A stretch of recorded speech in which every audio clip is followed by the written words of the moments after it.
Hi guys! Welcome back to my channel. Ito ang inyong lola. Guys, ayan, may blanket ang lola nyo para sa lap. Ayan, nag-work ang lola nyo. Nasa work. Ayan, kararating ko lang guys. So bad talaga ang road. Yung iba na clear na, pero yung iba ang kapal pa rin. Hindi pa rin talaga nila na ano.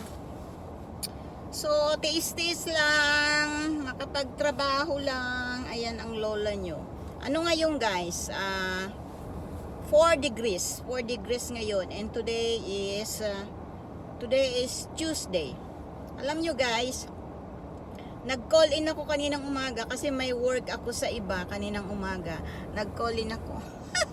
Nag-call in ako, tapos ngayong magagabi, papasok ako.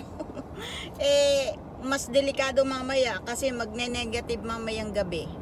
Siguro yung oras ng labas ko negative 7 mamaya. So ayan, ito ang aura ng lola nyo.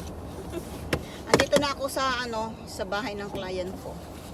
So doon sa una kong client kaninang umaga, kaya nag-call in ako, ayaw kong pasukan kasi hindi naman siya masyadong alagain. Ito dito alagain siya, kailangan ng hindi rin naman talaga alagain. Kumbaga walang mag-ano sa kanya ng pagkain niya, ng gamot niya, magpapaalala. So, yun lang. Kagabi, nandito rin ako. Grabe kagabi ang pauwi ko. Grabe ang pauwi ko kagabi, guys. Ang labo talaga kasi yung snow, yung ibang mga dumadaan sa sakyan, nililipad yung snow, tapos nagiging siya, para siyang dusty na hindi mo na makita yung daan. Ang hirap, pero nagdadahan-dahan lang ako.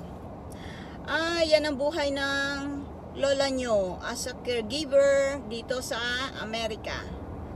Buhay Pinay sa Amerika, guys. Ayan. Sige pa rin. Tapos bukas meron din. So, yun lang. Share ko sa inyo, guys. Okay, ayan. Nandito na ang lola nyo.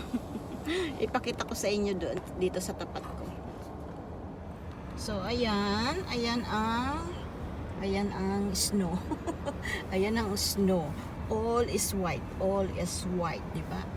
Okay? Okay, guys, see you later. Thank you so much. Bye.